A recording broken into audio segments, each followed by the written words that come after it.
Hello and welcome to Inside Nearshoring. So today we're going to be speaking with Terry Maher, who is the head of partnerships over at the Danish startup group. So we always have an interesting conversation whenever we're chatting. So I figure, how about we see what he has to add to Inside Nearshoring? I'm pretty sure you'll enjoy it. So stay tuned. And here we go. Thanks a lot for taking the time to join us, Terry. My pleasure. Yeah, great. I'd love to get into things and just, I've given a little bit of an introduction previously, but I would really love for you to kind of tell us, more about who you are and what you do and how an American ended up in Denmark. Yeah, it's always an interesting story because I didn't come directly to Denmark. So it's been sort of Denmark via Sweden. I originally left the US maybe 12 years ago, went to Sweden at the time with my partner, figured I gotta do something in Sweden. So I quickly went into school, did a bachelor's in international relations, and then I went up to Uppsala to do a master's in business, which was a bit of a change. So I got into business because I wanted to do things in the world rather than just study the world kind of as academics did. And in my head, that was business. Yeah. In my head, it was like business people, they run the world, they do everything. So I'm going to be like one of them. Yeah. And maybe that's the Californian and the influence of like this whole Silicon Valley, Oh yeah, you're such a dreamer, right? Exactly.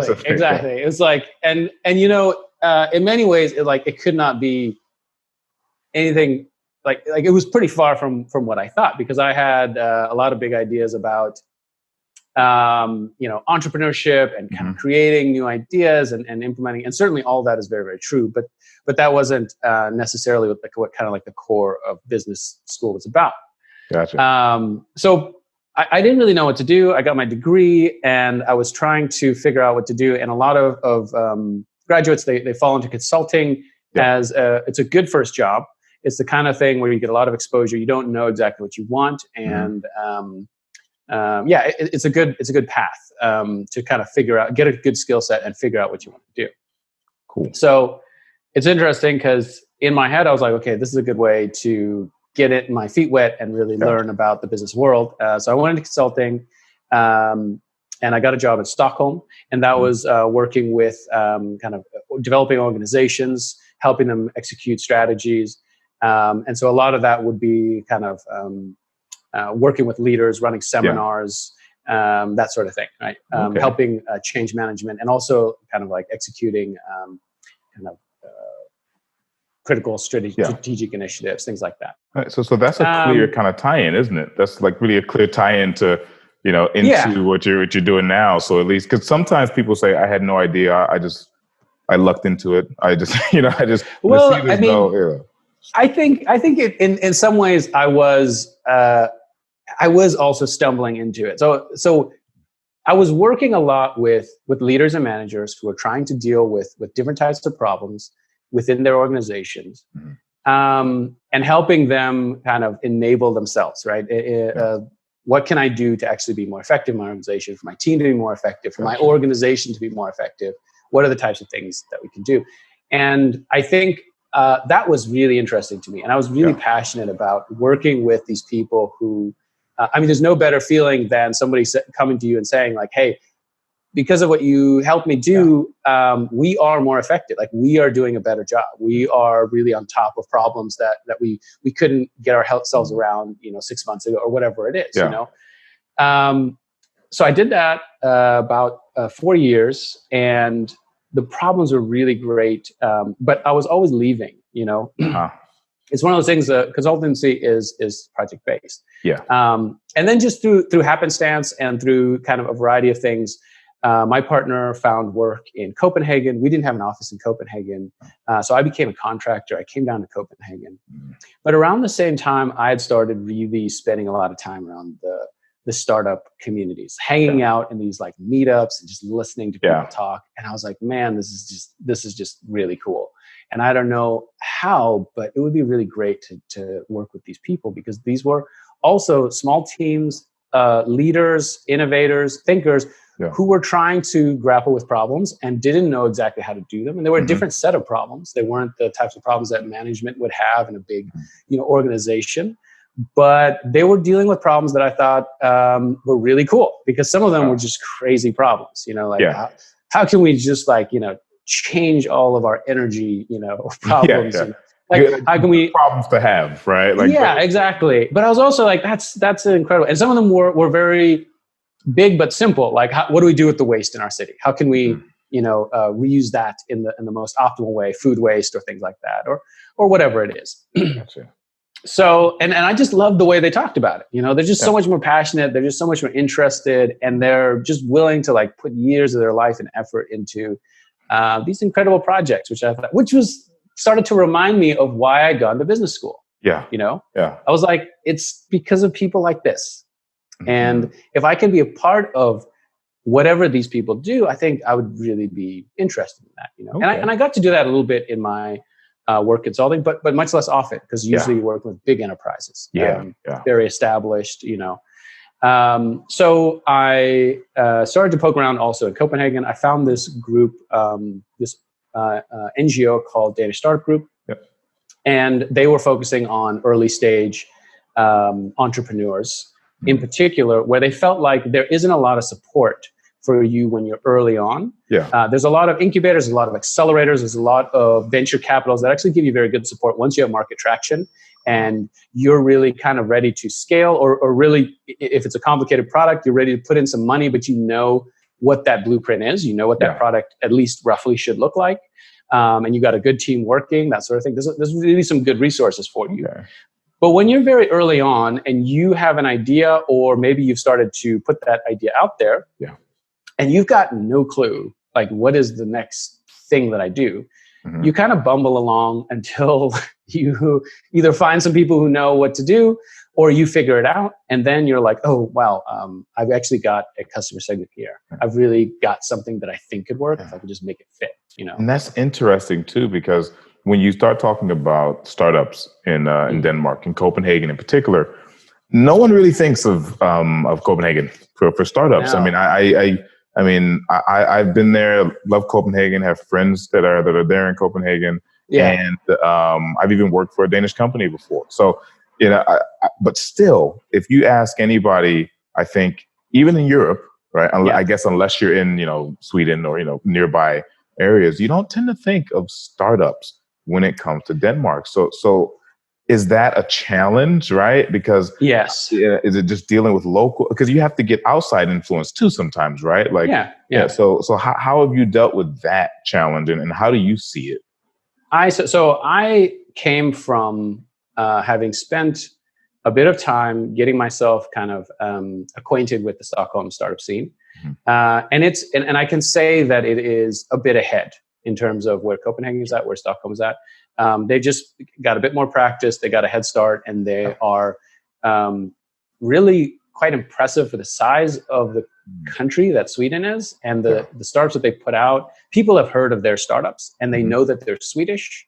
They know what Spotify is. Exactly.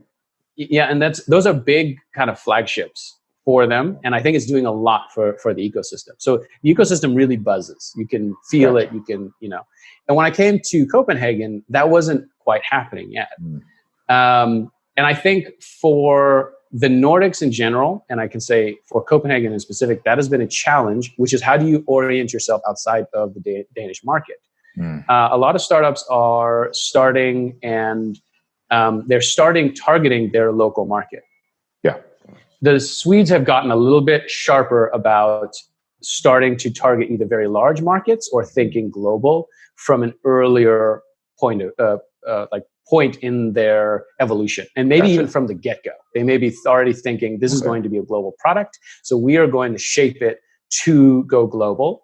And I think that makes a big difference in your your outlook, but also the way you make your startup. Everything. Is the product even palatable outside of Denmark? You may not know, because this is something you're just going to figure out when you decide to internationalize. And then you may realize, oh man, we have to re-engineer a bunch of stuff. We have to rethink how we're going to market. We have to maybe hire a local team and really do very different things. at that point. So I think, I think Copenhagen has a bit of ways to go. And on top of that, I think the Nordics, sharing a bit of history, can do a lot to work together and not have to redo the same things. The networking is not, you would think, they're neighbors and they have the shared history. They would really be kind of working closely on everything. Yeah. A lot of people were like, that I talked to, I would get questions like, oh, Stockholm has a startup scene? Like, what do you mean? I was like, man, like you guys are right talk. there. Just talk. Yeah, you guys should really talk more. It's worth the flight. Like, just spend a couple of days up there and get to know some people. And I think on the same note, Stockholm overlooks a lot of the surrounding areas. And I think they're getting better. I can see it. There's you get this vocabulary where they start to talk about the Nordics and what is the Nordic scene and what is an Icelandic startup and what is a Norwegian startup and now even Icelandic like startup, that's a whole nother conversation. Exactly. Right? Yeah. It's really interesting. And even the Baltics are starting to kind of nudge their way in. They're like, we're sort of like the Nordics. We're part of this too. Well, that's really interesting too when you talk about the mentality, I suppose, because I do wonder. And a question to you. Do you think it's more about the fact that Sweden has some of those flagships that have shown it can be done? Or do you think that it's more about maybe just culture, as in maybe in Sweden, maybe in Stockholm, they're thinking, you know what, we start here and we're going to go to the UK or America within X amount of years. Whereas in Copenhagen, maybe it's more along the lines of, let's just take our time, see what we have, and then plan a strategy for, say, expanding. I think that Sweden has there's a little bit in the culture that's giving them a boost. I do think that they started earlier and that really gave them an advantage, but they have a very good collaboration system with their universities. They have had that for a long time. They also have a bit of a larger market, which doesn't seem like much. They're around 9.5 million, so it's almost 10 million in Sweden, but that's almost double the population of a place like Denmark or double the population of Norway. And that doesn't seem like much, but I think it does play a role, which means that you have a little bit more of a local market to play with. Swedes are absolutely early adopters. And I think a lot of people in the Nordics are, but especially when it comes to technology, like they will jump on it. So you have a little bit of a test market. And I think that what's happened is they have a bigger, what I've kind of, when I've tried to look at what are the differences between some of the ecosystems, I think that this density of people who kind of understand how to internationalize and how to scale, so they have a bit of experience, a bit of understanding how to manage a startup. They have more of those people located in Sweden. They spent a lot of time connecting with places like Silicon Valley. Yeah. Don't get me wrong. A lot of other ecosystems are really pushing that now. Like they're trying to do that. But also London, they've tried to connect with a lot of different places, right? And also the funding has just gotten there. They've gotten to a point where there's a lot of funding now in the ecosystem. So you have all those critical factors, and now things are starting to fire off and have been firing off. And I don't know what is the situation as of the pandemic, but generally speaking, that's what was going on. And Copenhagen is still building itself up to that critical place. So that also means a little bit of, I think you get a little bit of a culture within the ecosystem. So people talk about Silicon Valley's like obsessive culture. People go there and they will just sacrifice all work-life balance. Like there's that's the American way, right? You move forward. It's like, hey, you take a vacation when the doctor says if you're going to die. Right, Either your life threatens it, or you've made it and you sold the company, and now you can like choose what you want to do, which is kind of this dream that people have. So I think that's built into the culture, and you have now a few more Swedes who actually are willing to take this path of. It's not like Silicon Valley by any means.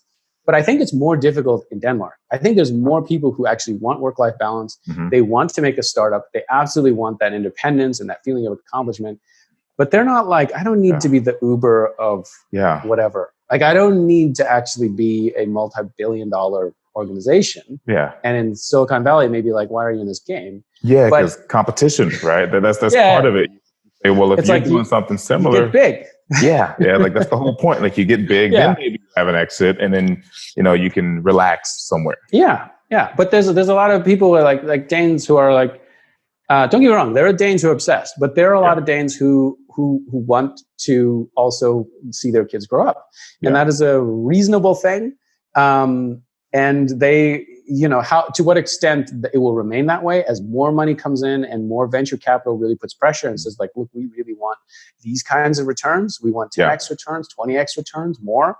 We don't just want a nice company that is self-sufficient. We really want something that is maybe going to, I don't know, go on the stock market or something, give us an exit of some sort. Yeah. But have you ever gotten to, so being an American there, right? So you understand how the mentality is, say, back in the States, where it's, hey, you work and work and work and work until there's nothing else, right? Yeah. Have you ever had that situation with the startup where, you're dealing with the early stage startup and, well, let's put it this way. Have you ever seen that the problem with the startup may be the amount of time they put in it? As in, have you ever got that where you say, look, man, you're not doing enough because you have a similar product and I know you want work-life balance, but you might have to put in some 14-hour days in the beginning, right? I think that is one of the most common problems early on. Mm-hmm. Probably doesn't matter what ecosystem you're in, but generally speaking, it's impossible to know how much time it is going to take from your life to actually bring a product to market. It is going to take a lot of time, especially if it is a technical product with any level of sophistication and your differentiation is in this technological, product. And then, then you need to communicate that. Like it's a lot of time. Yeah. And I don't think anybody's really prepared for it. Mm-hmm. You kind of get into it and then you feel like, well, I can't get out of it. So I've invested too much now. I'm in it. Yeah, exactly. Like I got to do this thing and it is exciting and it's a bit of a roller coaster. But I think for sure, I've had conversations with founding teams where when I'm pushing back, I'm kind of like, are you really considering, like I had a conversation with this team, they make a really cool product. It's a data science product. It's an image recognition product, but their client really was Danish, like fundamentally Danish. And I was like, well, is this, do you see yourself kind of serving the Danish, community entirely? And they're like, no. But I was like, you don't know what anybody else thinks. And this is the smallest maybe market that you will ever be in. It is unlikely that you will grow until very, very late, that you would go to other markets that are this small. You will probably go to other much bigger markets, meaning you may want to think about starting there first and how do they do things? Mm-hmm. Do they want the product to look at all like this? Is this even the product that they want? Yeah. So, and I was like, probably you're onto something, but just double check that, sense check. Gotcha. And they're like, man, we're full on trying to make this product as awesome as possible. And I'm like, you definitely are. You definitely are. But you may be full on changing that product in a few months or a year, whenever it is that you decide to go to Germany or wherever it is that you decide to go. I think there's a bit of a mismatch, but I also think that's kind of part of that game, that lesson. Gotcha. You got to learn that. Knowing where to spend your time is what is a great CEO. Yeah. Really. Yeah. That's it. Gotcha. It's not the CEO who's like the master strategist and, he learns on the way or on the job because it's a startup. Yeah. He or she doesn't need to be a, 20-year experience kind of executive type of person. Knowing what you're good at. Yeah. And what am I not good at? Really? Yeah. Like admitting like, I don't know how to do this. Yeah. I've tried it. I need somebody now who just really can just do this full time. That's part of the whole thing. Yeah. Well, and that's interesting because one thing that I hear is, when you're talking about teams, right? How you build teams, the people around you, things like that. So as we're called Inside Nearshoring, what would be your take on that? Do you get or do you see any early stage startups that start thinking about nearshoring early on? Is it something you think that comes usually later down the line when they're looking to kind of enhance things? What has been your experience with Danish startups and how they view nearshoring in particular? Yeah, and I think for nearshoring, they tend to not consider it. or consider it late. That tends to be the in my observation. And I think a lot of that has to do with, I think it's there's two sides to it. Okay. One side is here, there are a few industries that are particularly strong, or they're kind of growing faster. Fintech, some kind of biotech and medical industries, those kinds of things. And their oversight of the product can be part of it, and regulation, that sort of thing. But that's not at all the only industries here. There are plenty of other types of startups here. And I think they don't start thinking about that until much later. So early on, you tend to hear, we need a technical founder. Like, we need somebody who knows how to do X, who knows how to do Y. The interesting thing is I'm starting to see people just reaching out to Danish Startup Group, way more organizations saying, hey, we are a technical organization. We build stuff. We do equity share models. Or different types of models, we are a team that will just do the building, and you do the kind of product idea and the market understanding and market fit and market analysis, and you know where you want to go with it, and let's pair up in some way. And I think this model is relatively new. I don't think specifically in places like Denmark, it's really one that is embraced, because early on in the ecosystem, it's really, you tend to rely heavily on who do you know and who have you met and who have you shook hands with. And we're kind of getting into this thing that's a little bit like a marriage, where we're like bound by contract. And if this works out at all, like hopefully till death do us part, right? That's kind of what you hope for.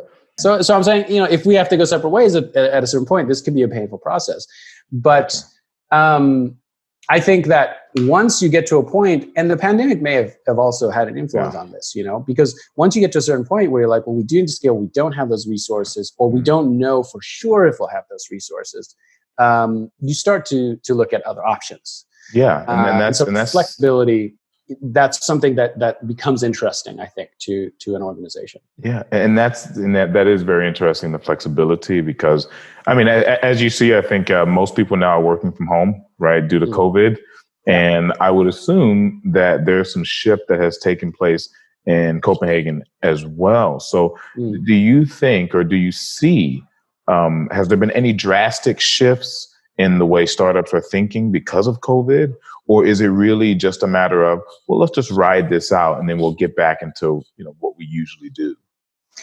I don't think that, I think a lot of startups are feeling a lot of pressure that they cannot just ride it out. They need to do something. Whether that is, and especially if you are a market facing or retail, product, your consumer facing product or service, that's with the exception of the services that have seen a boost, like those kind of home delivery type services. They have been able to leverage the situation because they're providing services that are now more valuable. But I think for a lot, they're really looking for, where is my revenue going to come from tomorrow? Because we are really dependent on this. We really need this. And that's been a combination of cutting costs and also trying to figure out, are there kind of markets? So, for example, I know one founding team, they were making a medical product, and interest in that, clients sort of dried up interest in that. And they started figuring out, like, what are we going to do if we they're still not profitable. So they're still kind of burning venture capital. And that they had to think about, okay, how are we going to keep ourselves interesting to venture capitalists and ensure that we have a future? And so they switched to a COVID product, and they could luckily do that. They had some success with that, kept some interest going, closed a funding round, and were able to use that to sort of keep their lifeline going. But I think that's really tough. And I don't know how many we're going to lose as a result of this, not being able to adapt quickly enough to what's going on here. When you describe that situation, it almost sounds like, due to COVID, some of the problems you might have seen, say, from a larger company, you also see in smaller companies now. right? Because I think it affects everybody. I mean, not in the same way, but obviously, if you're a bigger company, maybe it's your board you're worried about and your shareholders. Whereas now, if you're a smaller startup, you have to worry about VCs and your funding and how to close that round. Because even they are getting, they're feeling the crunch of the pandemic. So it sounds like a very challenging time to be a startup. Have you seen any startups who have just basically said, you know what, enough's enough, no mas, we just won't survive this? Or do you find it a bit more on the opposite, as in, no, we're going to get through this, we just have to figure out how? I think the overall attitude has been pretty gritty. Like, what do we do? Let's buckle down.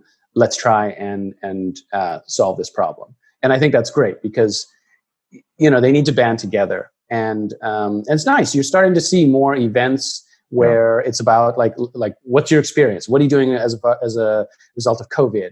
What is, what's your strategy here? Is there something that we can share? Is there something I can learn from you? And I think that's really important in this time, because you got to rally your spirits. You need to spend that extra time really brainstorming and thinking about what are our options? What options do we have? And sometimes maybe it is a reasonable idea to close down the startup. There always is a situation where that's a possibility, and that may be like the obvious idea. But I actually think one of the painful things is that it's not discussed very well. Failures are still, everybody kind of talks about it, but still we should be having a kind of clear understanding of situations where startups did shut down, and maybe that made sense, maybe it didn't, but understanding that, as well as situations where startups really succeeded, because we all hear about situations where startups succeed, but there are many more that shut down, like for every one that succeeds. There's just a huge number of startups that shut down. And understanding that is a big factor in your success in the future.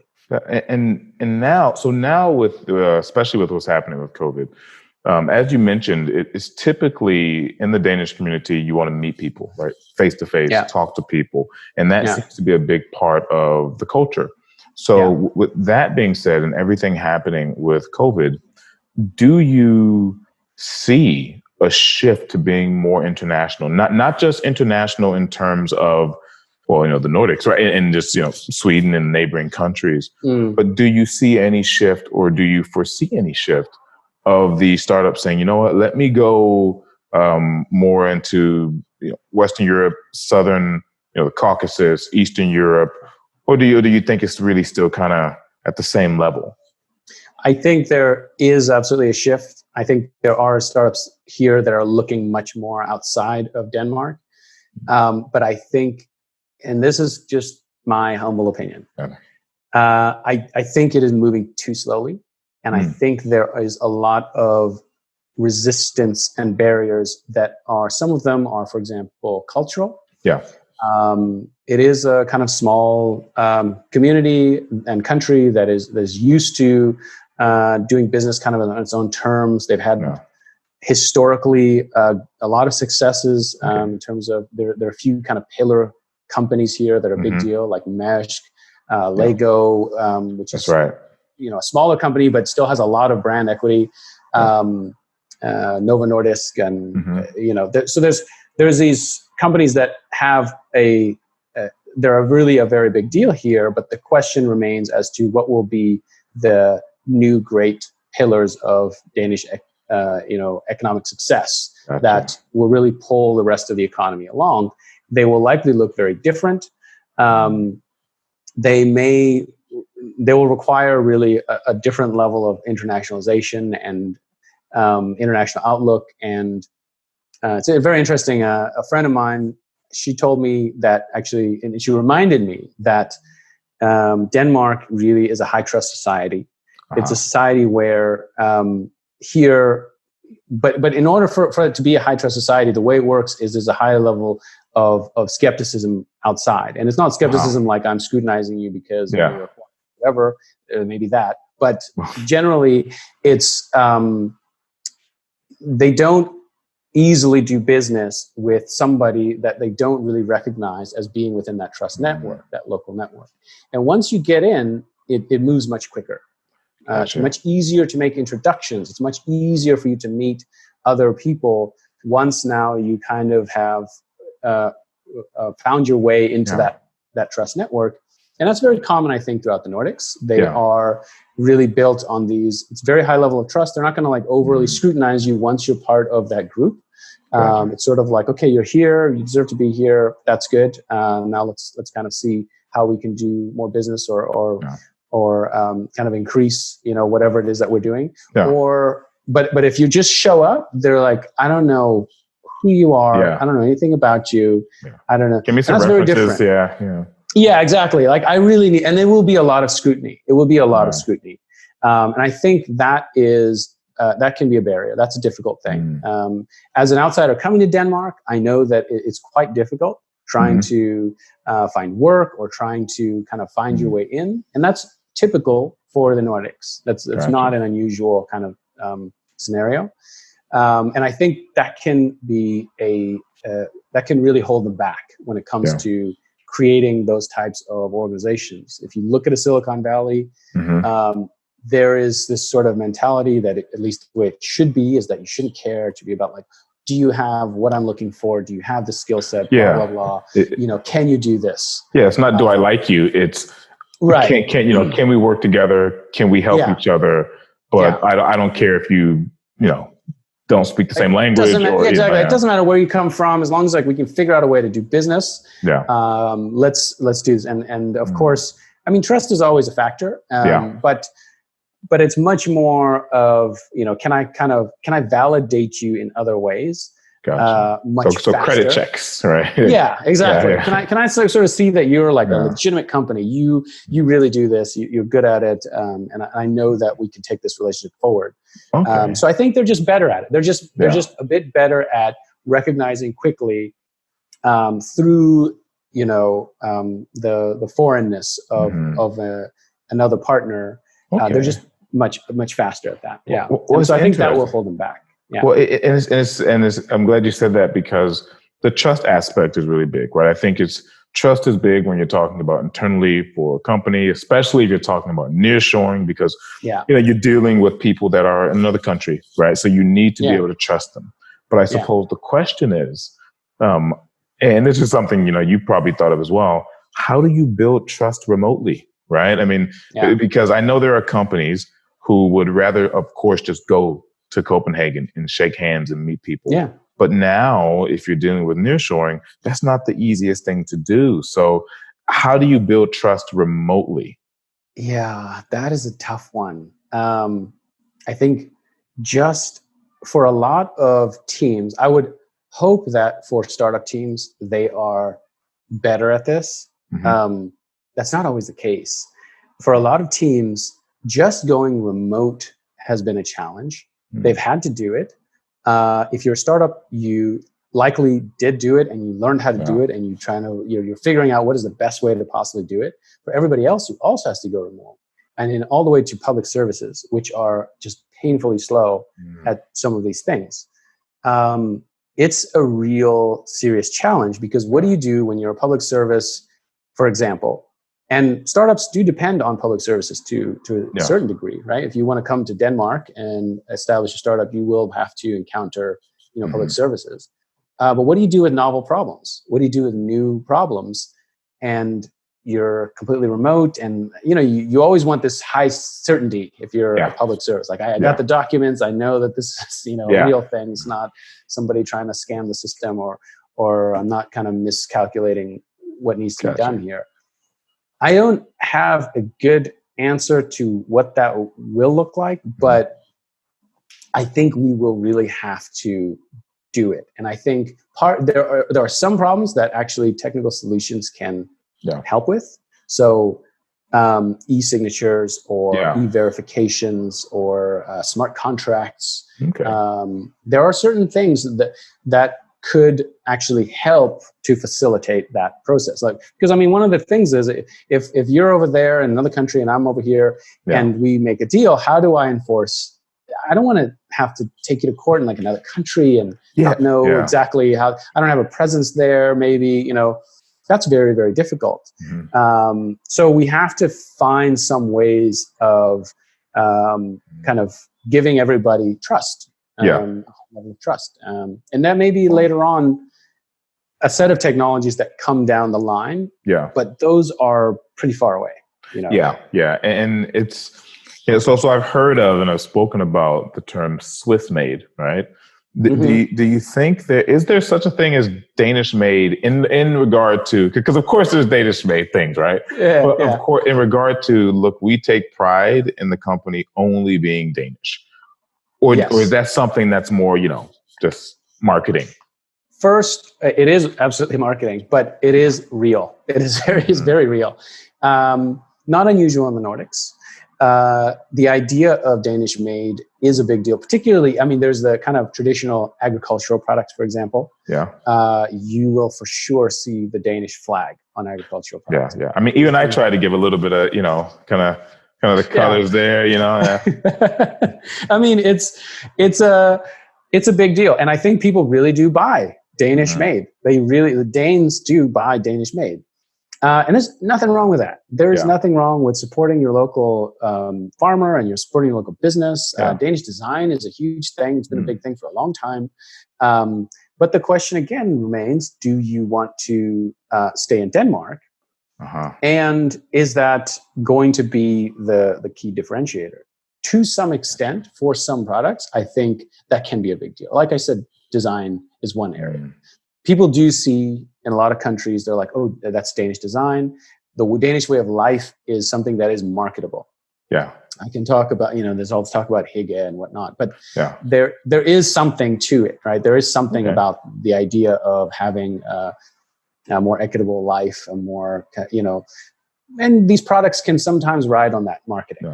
Do you think so? Do you think that Denmark does a good job of marketing itself? And by marketing itself, there are certain countries that, an example, in the US, I say, look, there are a lot of things other countries do better, but we just market the hell out of it a lot sooner. And we put a lot of money into marketing. So there is, like, America is almost more like a brand, you know what I mean, than anything else. So at this point, So when it comes to Denmark, it's what are the misconceptions that companies outside of Denmark have working with companies in Denmark from your point of view, from what you've seen? So I wouldn't have, and I won't have like the most experience, but I can give you my perspective on it. And I think if you are a European company, you're used to working in a place like France or Germany, I think some of the misconceptions may be around what does this kind of barrier of foreignness actually mean. So getting into Denmark can really require some effort at the local level. Again, it depends a bit on, and this may be, it may be as simple as being there and shaking some hands and really letting people know who I am, It also is a bit of a difference culturally when it comes to working with them. So you have hierarchical cultures like Germany, France, a lot of other parts of Europe, the UK, and you have flat cultures like the Nordics. And Denmark is maybe not as flat as a place like Sweden, but it's still quite flat in comparison to Germany or the US. And they make decisions in a different way. They don't pay as much attention to the hierarchy and the titles, and it's more about teams coming together and making different types of decisions. So, and this is something that makes even more of a challenge when you want to come to Denmark and you want to sell a service or a product here, and you're selling to a business in particular, you need to kind of convince more than one person, often, not always, but often, that this is a good idea. So in if I was to go to a French company, I probably would be looking for who is the person who's responsible for making this purchase. Yeah, I need to get a meeting. Exactly. I got to get a meeting with them. I got to pitch it. I got to be really solid on this pitch. And I got to give them a lot of reasons why they should go with me rather than my competitor. You know, I'm not just cheaper. I'm also better. I'm all these things, right? Gotcha. So you got the elevator pitch. Right? Yes, exactly. Yeah. And even give them this sense of security that like, as the decision maker, this is really going to be a good choice. So I should really go with you. And that can be a little bit different because you can walk out of a meeting in the Nordics feeling like, I think this is really going well. And then that can not be the case. And it may be that the decision maker, while they technically are the decision maker, actually leans much more on that team than you're used to. So that's much more of a communal way of doing things. The democracy, right? Much more. Yeah, that's which can slow things down. That can slow things down a bit. Like I said, Denmark's not as bad as Sweden. Sweden is really known for this meeting-driven kind of culture. Which is why and that's the thing when you mention that. So maybe it is, like you said, just a timing thing. Like Sweden started earlier, they have more experience.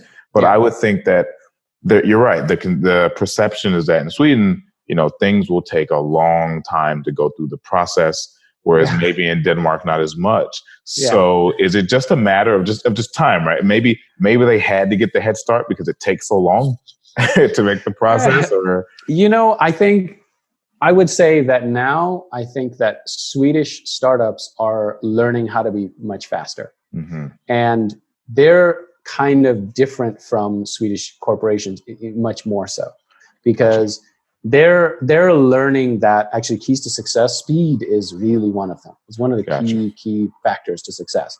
Now, if that still means that your team needs to make the decision together, well, then you make the team make the decision together. It's like, we need to make this decision, so let's do it, bam, and now let's move. Which is very different from a more mature organization. They will move generally rather slow. And it may be difficult to actually understand the pace that they're moving at if you're outside of that culture. And I think Denmark is maybe splitting the difference a little bit. So I have less experience with more mature Danish organizations. But I think that this kind of trepidation over let's make the right decision, let's not make the wrong decision, do we have a high level of trust with this other partner here? Do we kind of know that this is going to be a partner that will kind of stick with us and not try and screw us over? All those things may lead to a slower process in the beginning. Now, that said, I think that once you start to establish a brand that is something that is really acceptable in the Nordics, it can go relatively quickly with others following along and saying like, okay, I know like these two companies, they're going with that partner. That's a good, that's a really good sign. Maybe we should check them out also, So it sounds like Danish companies are looking for consistency, as in they may take a long time to make a selection, whether it's nearshoring, whether it's vendors, whether it's working with someone on the outside or inside. But once they make that decision, then I suppose it's like, okay, now it's like we just put a ring on the finger, and it's time to. I think things can start to move at that point, and you get much more fluidity because it's sort of like you're now kind of you've entered that trust network and you've shown yourself, you've proven yourself, right? We know that somebody has actually looked at your organization, they've worked with you, they've seen how you deliver, for example, and that's sort of vetting you in a sense.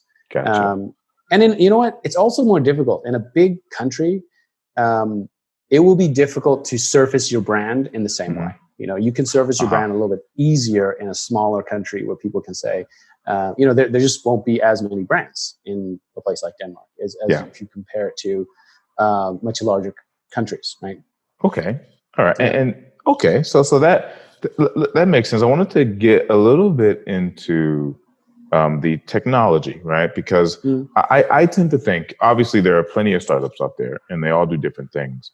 But would you say that with the early stage startups you're dealing with, are they primarily tech-based, or do you have kind of a mix? I mean, what type of startups and what industries do you typically see there in Copenhagen? or throughout Denmark, right? Not just Copenhagen, but there's definitely a lot of other. I think the buzz tends to be around fintech. The buzz tends to be around data science, and in particular biotech and medical startups. Because those lend themselves very well to some of the universities here. They lend themselves very well to certain skill sets that not only are here in Copenhagen, but they really want to build. So there's a lot of promotion from the policy point of view that's really pushing those types of startups. You also get a lot of some buzz around maritime tech, which is coming from I think Aarhus is really the hub there, and Maersk and kind of the cottage industry around marine tech. It's a pretty big deal, actually. Gotcha. So those tend to be kind of maybe hubs or halos, but at the same time, I'm also seeing a lot of food tech. Food tech is I think it's a big interest for Danes in particular. They want to get into sustainable products. They want to get into renewable products. They want to get into products they want to know that the products that they're purchasing have they have value in terms of a neutral carbon footprint, in terms of kind of not adding to global warming or climate change, or so there's a personal involvement. Even clothing, for example, that has lower carbon footprint. There are startups that are trying to do that, and it's tough. Those are really, really tough startups to get into, but it's big. So everything from and it's kind of weird, actually.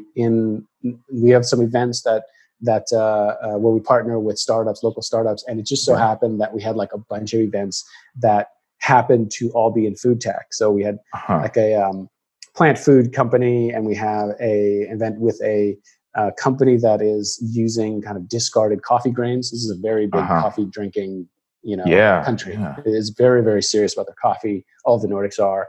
And they use the discarded grains, which are a lot, you can imagine, to grow other types of food, mushrooms in particular. A vertical farming startup. So there's a number of these, I think, that are around here that they don't do a traditional tech type products, while they still may have absolutely tech infrastructures. They will still have websites and web shops, very likely, and different tech that they are using, but we wouldn't necessarily start out and classify them as a tech startup necessarily.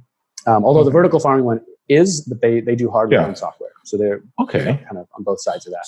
So the cool thing about that, and I guess this leads to another question, and I'm cheating a bit because I already have an idea based on what you said, but this is just like this nothing scripted, right? So I'm cheating a bit.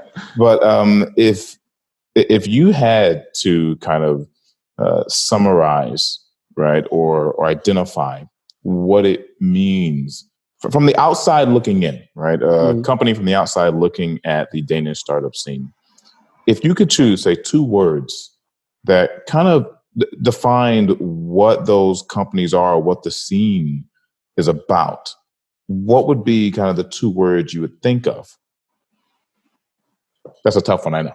Yeah. Okay. So to describe the ecosystem here, you mean, or so, and I'll tell you from my point of view what I see. Right, I see out of the things you've mentioned, 2 things come up when it comes to companies in Denmark, especially the startups and even the ecosystem. I hear trust, and I hear community, as in the food, the things that are tied to the culture, right? The maritime, all that stuff, and then everything else. Fintech, giving financial data services, whether it's insurtech, medtech, they all seem to be something that you have to have a lot of trust, right? And in order to make that work. So I hear it and I go, okay, trust and community are very important, and you can't get around it. So what would, obviously I've just given you my answer, so I'm making it tougher because I think I understand what you're saying, and I would probably share the trust one with you. I think they want to do business with a company that they trust, whether it's a consumer, or whether it is me as a business. I really want to do business with a company that I trust. But I also think that values, and I'm trying to find the right word for the values, the ethics, the kind of connection to is there a greater good that this applies to? I think particularly on the consumer side, there is really a growing, sentiment around that. Does this contribute to the sustainable development goals that the UN has set forward? Gotcha. Is this like they want to? I think young people in particular, but also people in the Nordics, really want to feel like we are not on the wrong side of this. This is important. Climate change is important. Egalitarian rights, equal rights are important. How do we participate in that, even down to the point of where we spend our money? How do we know that? And that is also part of trust, right? But how do you kind of say that? Things like secondhand stores are really big here. Companies that are, like I'm saying, recycling food that's thrown away, but it's still good food. Those are growing, and not just here, but also in Europe. I think that's something we're starting to see emerge. So I might describe that as values. Trust and values. What are the values of this organization?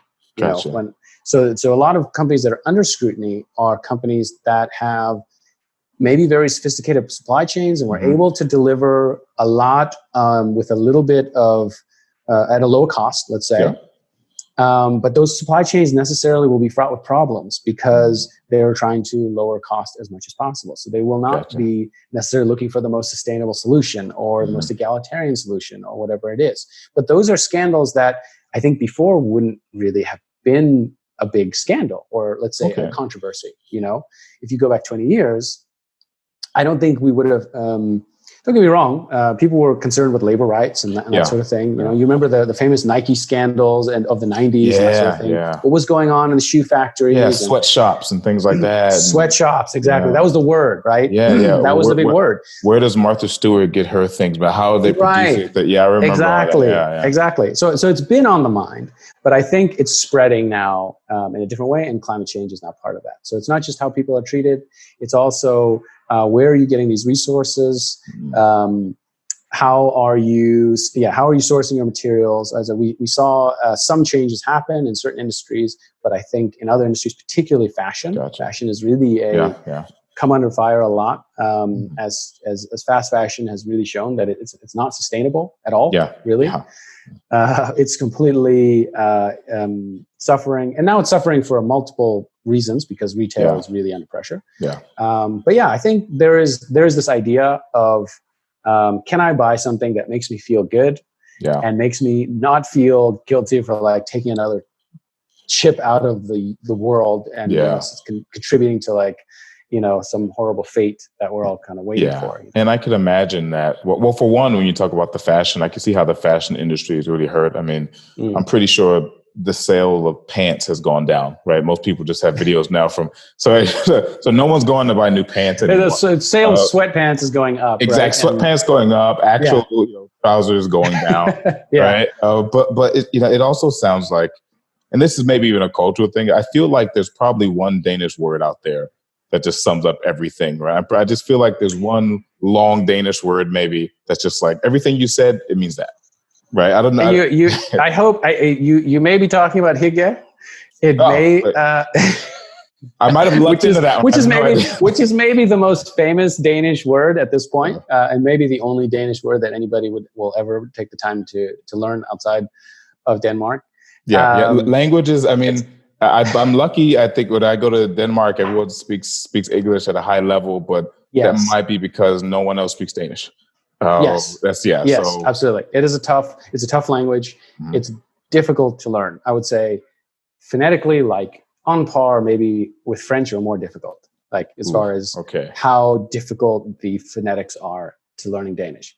I was lucky with Sweden.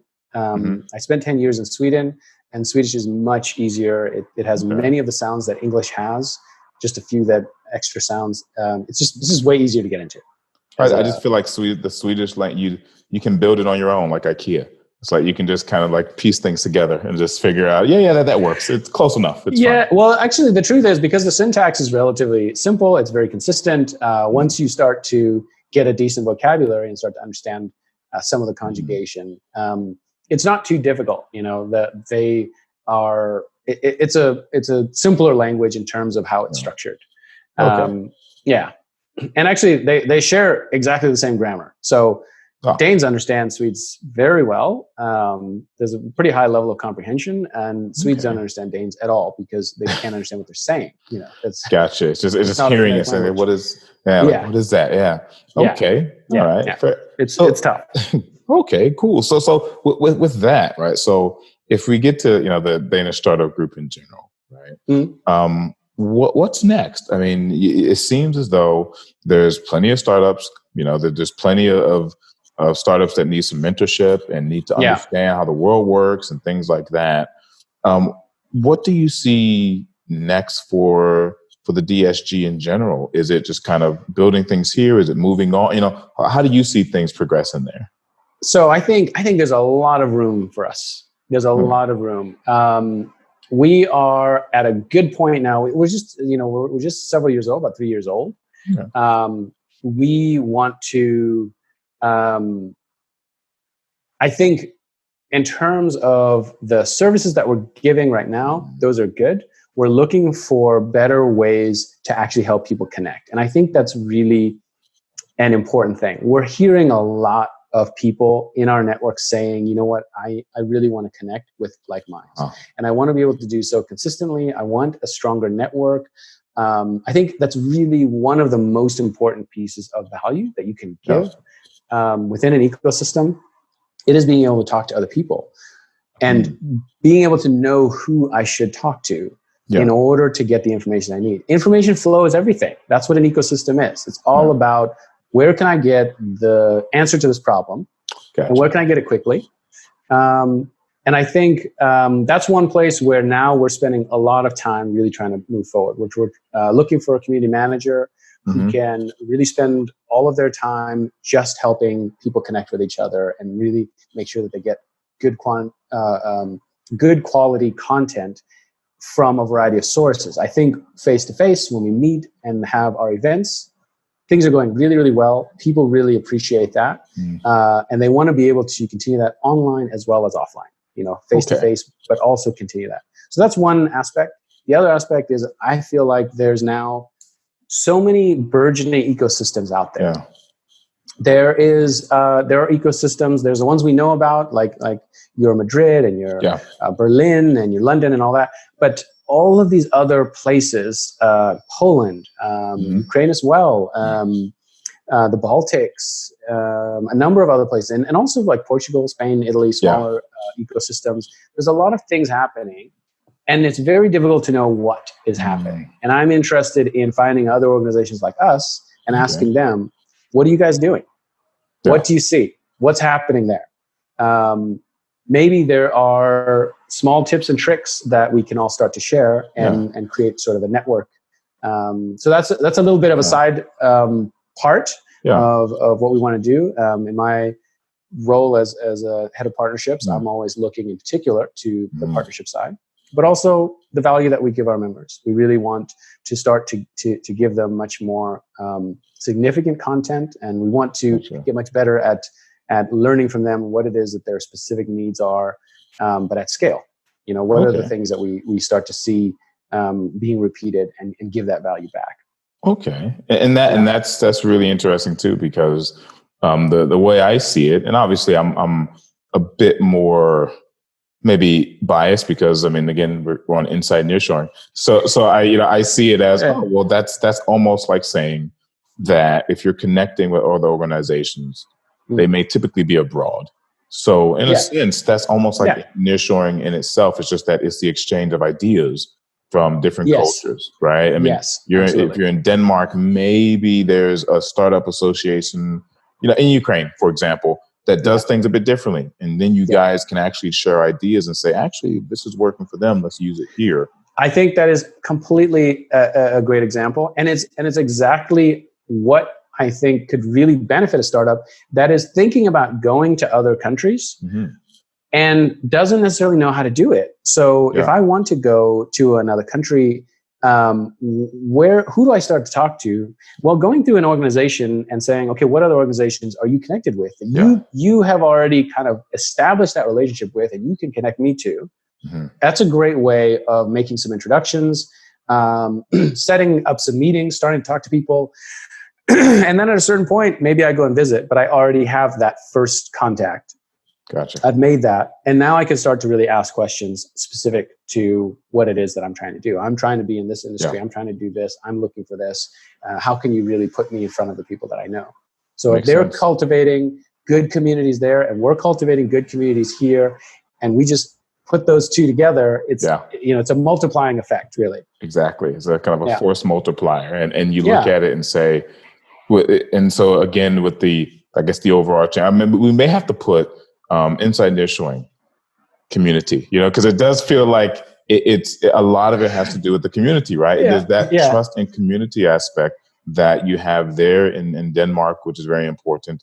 And even when you're talking about connecting with other organizations, you have to have that open dialogue, communication to build the trust and then grow from there. So it feels like everything kind of comes full circle. And I know that certain places, when they think of nearshoring, they think of, cost and cutting and just pure development or things like that.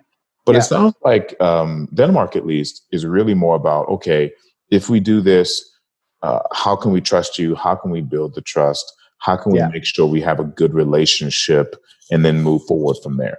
Yeah, and absolutely. And I think, you're never going to, of course, cost is always a part of it. You're never going to take that out.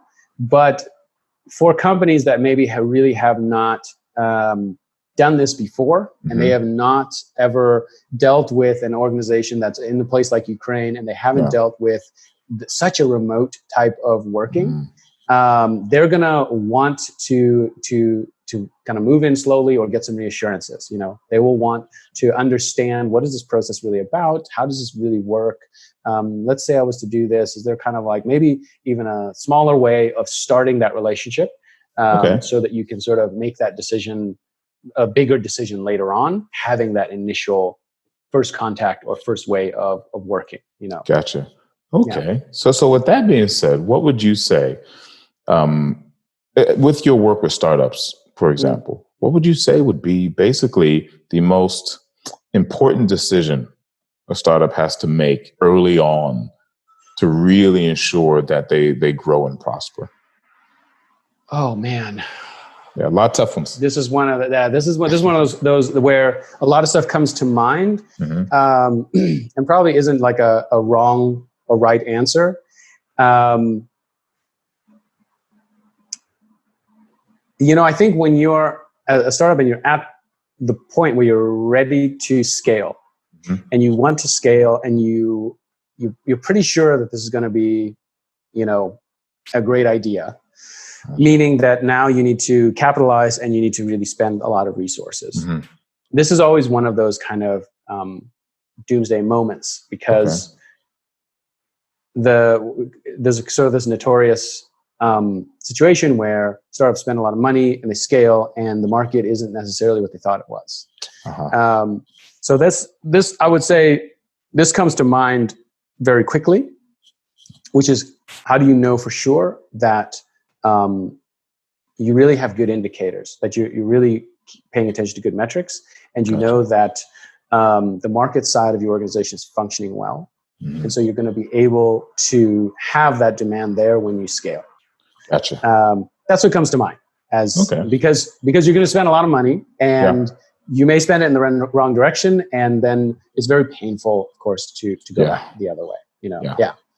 And of course, that's where a lot of the emphasis is placed. It's a lot of like, do you have good metrics? Do you really know that these customers exist? Like, are they really there? You're making a lot of projections, or you've had a lot of metrics go up, but are they the metrics saying that people will buy your product? Gotcha. Will they actually buy it? Yeah, there's a difference between interest and actually buying. Yes, right? Exactly. It's like when you make an event and someone says, a bunch of people say they're interested, but only 10 say they're going, right? It's one of those things. Okay. Right. Very, very common. So how do I, and there's always if you're very good at it, you can find those indicators, those clear indicators, which is saying, okay, my customer actually looks like this. This is really it. And then I can start to think about how many are there, where are they, how do I get in contact with them? How do I make sure that they're going to have the opportunity to buy my product? But I think that's a very, very difficult one. Now, that said, I think when it comes time to scale, flexibility becomes a huge issue. Yeah.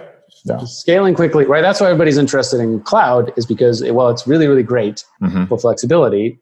It's really expensive, but it is great for if we go from 0 to 100 in just a few seconds. Exactly. Well, you know what? AWS has got my back. Exactly. Handle. They're going to be able to handle. And I think that's a key factor. And I think you don't get that flexibility with, when you have an internal team, you got your internal developer team. That's something that can really hit you, and that can really slam you. Okay. Now, the key is there are certain startups that are at that point and they're ready to really do that, and they are the ones who are really investigating. Hey, what is the next step for us? Is it hiring developers like mad for like the foreseeable future? Is it trying to outsource? Is it a combination of two? Probably a combination of the two. If you already know what you need to build now, and there's this demand on developers, and you're like, okay, well, we can't do that now. Maybe let's let somebody else. Let's bring in another team. Let's outsource that, develop that part of the product or that product. So that's constantly being a struggle, and that's where I think nearshoring could be part of a solution there. Along with other sets of solutions that you may have as a startup. Okay. Well, once you get past the trust issues and absolutely, exactly. And it sounds bad when I say it. That's where you want to have that connection, that network. Exactly. You want to know, like, okay, so for XYZ, I already know that these partners here are in this network. People have worked with them.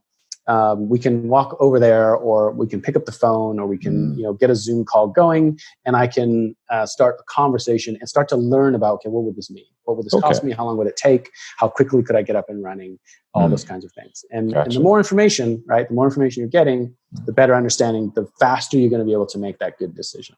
Gotcha. Okay. All right. Great. So I think, but before I let you go, okay, we've been talking for a while. I know we could talk, you and I, we could talk. We can talk a long time. Exactly. Yeah. It's like, we've done it before, right? So we can talk a long time. But, I'm going to ask just a couple of questions, right?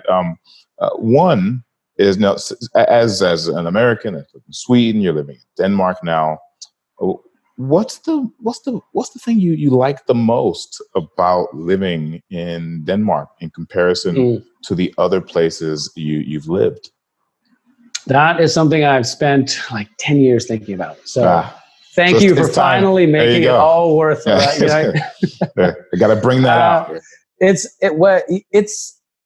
interesting to have lived in, I never thought I would live in the Nordics. I never in my life imagined that I would live in the Nordics, but I always knew that I would travel. I always knew that. That was like, I had a wanderlust from very early on. I was definitely going to go and do something, see something of the world. You West Coast guys always get. We want to go. Like we really want to go. We have big ideas about this big world out there and all sorts of amazing things to see. So I think the biggest things that I really appreciated about the Nordics in general, and so I can start with Sweden because that's really where it was. Sweden is a much more inclusive society, and we see a lot of the turmoil that's going on in the US. Much of that is about inclusion, and it's about everybody sort of having a political say. Sweden is by no means perfect. There's a lot of things that the society is struggling with, particularly now, but it's also surfacing a lot of issues, which I think is a good thing. But in comparison, it was great to go to a society where I was included in all of the public services and the public good and the welfare of the state and the individual was just considered as like a non-issue. It was just like, Like you should be a part of the education system and the health system, and Yeah. like all these systems. Why wouldn't you be? Yeah. Yeah, exactly. There was sort of like, let's get to the other part, and I was just like crazy. That's it's just mind blown.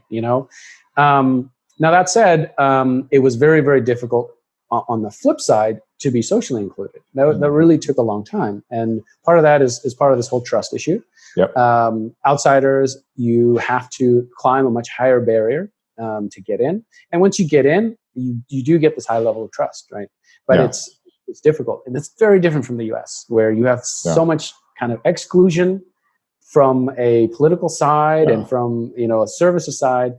But you can always find your little community. You can find your niche. You can find your people, and people who are like-minded, in almost in any kind of major city. You can probably go and we just kind of trust ourselves to be able to do this. Yeah. It's just like we can go somewhere and we're like, I'll figure it out. It's fine. I'm gonna meet the people, and you do. Yeah. We're just used to that. Yeah, I miss that tremendously. But having that inclusion in the Nordics is something I think that's really, really valuable and gave me a lot of perspective, because I didn't even really think some of it was possible. I thought that some of it was so far away from possible. It was like we're taught, like these things are just like they don't work. It doesn't work. Yeah, don't even look into that. Don't even bother about healthcare. Like it'll never work. And I'm like, it totally does. It works. It works pretty well. So, and regardless of the type of solution that's being implemented, you see a lot of different models all across Europe. Yeah. But I like that idea that inclusion is just a part of what it is to be there. You get certain things. So Denmark in particular, I think it's actually a little bit more chill, a little bit more laid back. Copenhagen in particular, I should say, than Stockholm. It's a city where it's easier to meet people. It's easier to get to know people. It's easier to sort of get included in the social networks here, in comparison. And I really appreciated that. It's a chiller city. It's a city with a little bit more of like a vibrant nightlife, and Danes are kind of into their vices. There's no restrictions on alcohol and all this kind of stuff that you get, in Sweden. So there's just that atmosphere, which I'm more used to. I'm more used to that atmosphere. That's where I come from. I come from those kinds of cities, and I really like that. I like being able to, go into a bar, have a few drinks with friends, maybe even meet some people, have a nice chat, conversation. So that's something special. You can't get that in Stockholm. That is okay. I got you. So Stockholm is like, I'm with my friends. That's my thing. If you don't have friends, I feel sorry for you. Exactly. Yeah. It's like tough. Too bad. Yeah. It's an exclusive. It's an exclusive area. Yeah. Okay. All right. Well, on the flip side of that, though, so what do you miss the most about the old US of A? For sure, the culture. For sure, the community. That is an easy one for me. I absolutely, I miss the people, and I miss the vibrance of those cities that I was used to living. Whenever you go to, for me, I think being in larger cities is something that I'm used to. Being in smaller rural areas is something I've actually learned to appreciate. Gotcha. Being in places like the Nordics, I'm starting to appreciate this whole culture of like picking berries and whatnot, which you just kind of overlook it. But there's really a beautiful calm that it gives you. But that ability to walk out of my door and find something interesting to do, some cultural event or something like that, I really do miss that. And to just connect with people, that's great. Okay. Yeah. Well, I'm glad. I thought you might have gone. You could have gone with something shallow. You could have been like, that's I don't know, like M&Ms. Yeah, they got M&Ms here. Yeah, they've got everything there, though, right? They've got Dunkin' Donuts, I think. And, they've got a lot of this. I mean, there's a lot of stuff. Like when it comes to, okay, all right. On the shallow side, like for sure, Mexican food. Like I miss Mexican food so much. Yep. Mexican food is so good, and I don't know if people understand that. In the world. They need to. If they haven't had a proper burrito or a proper taco, get yourself down to California or to Mexico, even better. Or bring some more, I mean, I know the U.S. is touchy with Mexican immigrants, but hey, Yeah. the more to Denmark, it's just yeah, exactly. Like you will benefit so much from their culinary expertise. There's nothing like just a good taco or a good burrito. And there's actually, it's interesting. There are some small companies, some startup type companies around here, or size companies, let's say, restaurants that do tacos and stuff like that.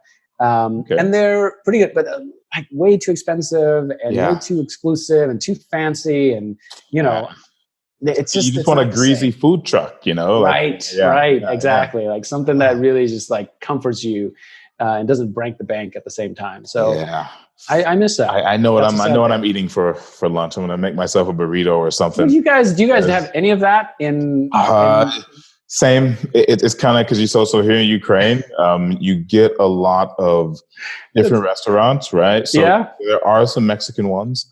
I've been to all of them. I mean, some are really good. Yeah. One is just a pub that has a sombrero. But there are some similar things culturally with like beans, rice, and things like that. So it's easier. But no, I mean, honestly, most of the time, I just make my own. I just say, you know what, because you can get imported stuff and salsa and chips and all these other things, and you just make it, and then everyone goes, oh, this is amazing. Where'd it come from? And people are like, do people's jaws just drop? They're just like, this is food. Yeah, I pretend like it's all me. I did this. So, it does. This is a crazy thing. So I had a similar experience with my daughter. She was at my place. And we made, I can't remember exactly what we cooked. It wasn't necessarily Mexican food, but we had like some beans and some rice and stuff like that. And we were talking about favorite foods. So it was me, my partner, and my daughter. And we talked about tacos and we talked about that kind of thing. And my daughter was like, yeah, I love tacos. And then she's like, but there's this one thing.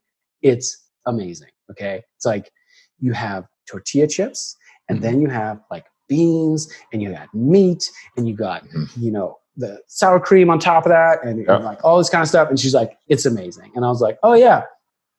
I've made that a couple of times. Like we can do that. And then we call them nachos, and she's like, whoa, hold on a second here. Yeah. You can make that? I was like, yeah, you can make it. And she's like, oh my God. Like that's just, her mind is just completely blown. Like this is something you don't have to go to a restaurant to do. Yeah. You can actually make this. I was like, yeah. And there you go, man. So she's having a culinary experience of her life, like. Gotcha. Well, from the sounds of it, it sounds like my dog is also thinking about eating as well. Your dog is ready. She's ready for the walk. I start talking about food, and she's like, "Come on, let's go." Exactly. So you said you're going to make carnitas today. Where is it at? Exactly. Where is it at? Right. So hey, So with that, come over here. All right. So with that, I just want to say, I appreciate you, taking the time. That was a pleasure. It was an absolute pleasure. Man. Yeah, definitely. And, I know we're going to talk again soon. Of course. Good luck to you and everything with the Danish startup group. And absolutely. Let's definitely stay in touch. And one of these days I'm going to have to, get you over here to Ukraine and that would be fantastic. Yeah. I can show you some Mexican places here.